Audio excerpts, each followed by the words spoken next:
तो जय श्री राम मित्रों। आज 1 जुलाई हो गई। इंतज़ार में 2022 से कि अब पेपर की डेट आएगी, अब पेपर की डेट आएगी, अब हम अध्यापक बनेंगे, हम अब अध्यापक बनेंगे। 3 साल ये हो गए।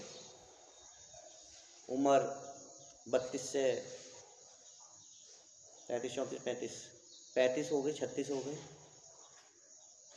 और अभी तक टीजीटी की डेट नहीं है। ये भी हो सकता है कि हमारी 40 साल उम्र हो जाए, हो सकता है 45 साल हो जाए, हो सकता है कि ये सरकार वैकेंसी टीचर्स की ही ख़त्म कर दे। जैसा इन लोगों का, इस सरकार का, गवर्नमेंट जो है ये बीजेपी गवर्नमेंट, इसका उद्देश्य साफ पता चलता है कि इसको हर चीज़ में प्राइवेटाइजेशन लाना है। ये कहते हैं कि प्राइवेट सेक्टर बड़े अच्छे हैं, वहाँ मेहनत होती है। बिजली इन्होंने प्राइवेट सेक्टर में ला दी है, बताइएगा क्या अच्छा हो रहा है। इन्होंने संविदा पे ही हॉस्पिटल्स, सरकारी जो अस्पताल है उसमें संविदा कर्मियों की नियुक्ति की है, बताइएगा वहाँ क्या अच्छा है। संविदा के आधार पे ही इन्होंने परिवहन विभाग में कर्मचारी लगा रखे हैं, बताइएगा वहाँ पे क्या अच्छा हुआ। डग्गा मार गाड़ियाँ और लगा दी गई हैं, ऐसी गाड़ियाँ लगा दी गई हैं, वो पैसा देते हैं और अपनी गाड़ी लगा देते हैं जो बिल्कुल थर्ड क्लास है। तो ये प्राइवेटाइजेशन का ये फ़ायदा हो रहा है। ये कहते हैं अगर प्राइवेटाइजेशन से जो प्राइवेट सेक्टर है उसमें और अच्छा करते हैं। अरे सरकारी गाड़ियाँ कम से कम बड़ी तो होती नहीं, प्राइवेट सेक्टर में कम से कम ये ऐसा है कि वहाँ पर कुछ हो ही नहीं रहा। प्राइवेट सेक्टर, एक व्यक्ति के हाथ में कमान सौंप दी जाती है और वो ही धन कमाता है। इस सरकार का सीधा उद्देश्य उद्योगपतियों को लाभ पहुँचाना है, अधिक से अधिक उनके द्वारा धन कमाना है। सरकारी सेक्टर में इनको कोई धन तो मिलता नहीं है, सिर्फ टैक्स मिलता है और यही इनका, इसीलिए इनका मुख्य उद्देश्य ये है कि प्राइवेट चीज़ों को कर दिया जाए। ठीक है, मध्यम वर्ग निम्न वर्ग का क्या हाल है ये पता ही नहीं है।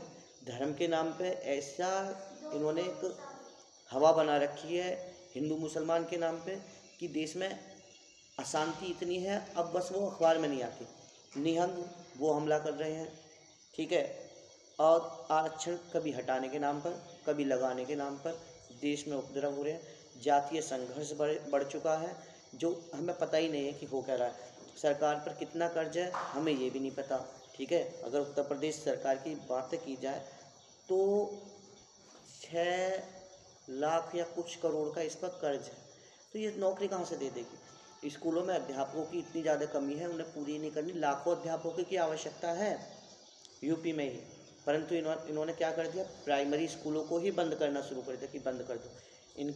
ये उस चीज़ बंद तो कर रहे हैं, परंतु ये कमी क्यों है इन सरकारी स्कूलों में बच्चों की, इससे उनका कोई मतलब नहीं। एक ही जगह पर 5-5, 6-6 प्राइवेट स्कूल खुले हुए हैं जो अपने मानक भी पूरे नहीं कर रहे।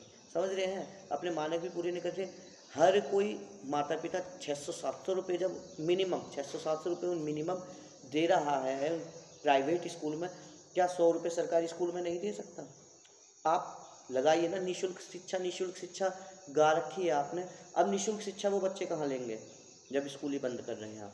2-4 बच्चे रह रहे हैं, आपके सिर्फ 2-4 बच्चे स्कूल में जा रहे हैं स्कूलों, इसलिए हम स्कूल बंद कर रहे हैं। मतलब कि वो प्राइवेट स्कूल में भेज रहे हैं, इसका सीधा मतलब है।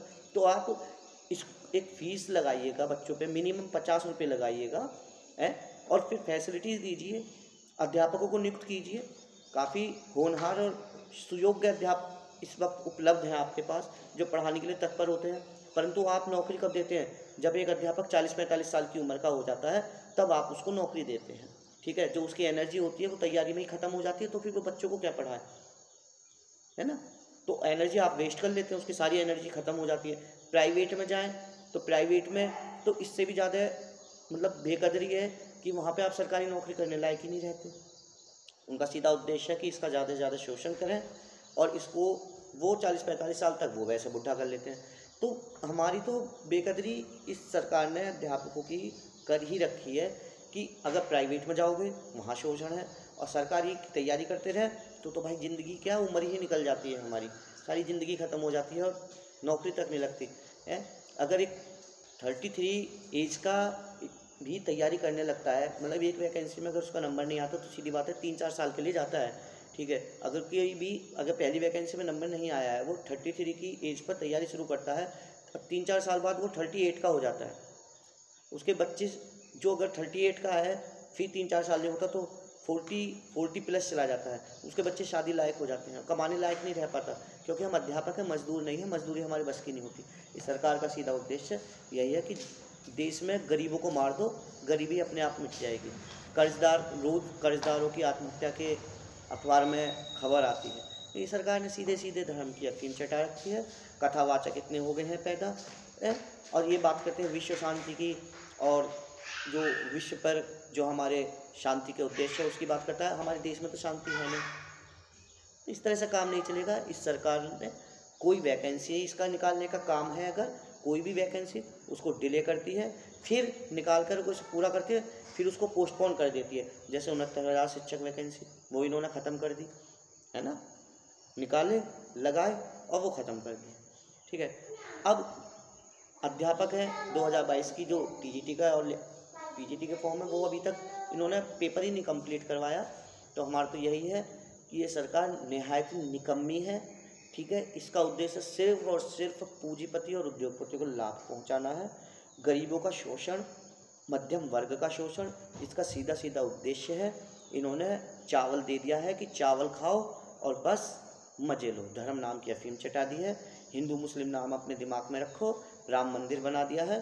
ठीक है, उससे किसको फ़ायदा हो रहा है? ये सीधे सीधे मैं फिर बता रहा हूँ, ये सरकार सवर्ण विरोधी है, ये सरकार उद्योगपतियों की है, पूंजीपतियों की है, इसका किसी पढ़े लिखे व्यक्ति से कोई काम नहीं है। ठीक है, ये सरकार बहुत ही निकम्मी है। अगर हमें भूखे ही मरना है या हमारी मौत ही है, ये जो हिंदू मुस्लिम बात करती है, तो भाई हम लड़के मर लेंगे, परंतु अब इस बेकदरी से हमारे बस की रहना है नहीं। इस सरकार को हटाना ही हमारा प्रथम उद्देश्य है। नौकरी अब बाद में लेंगे, पहले हमारा उद्देश्य अब इस सरकार को हराना हो गया है। जय श्री राम।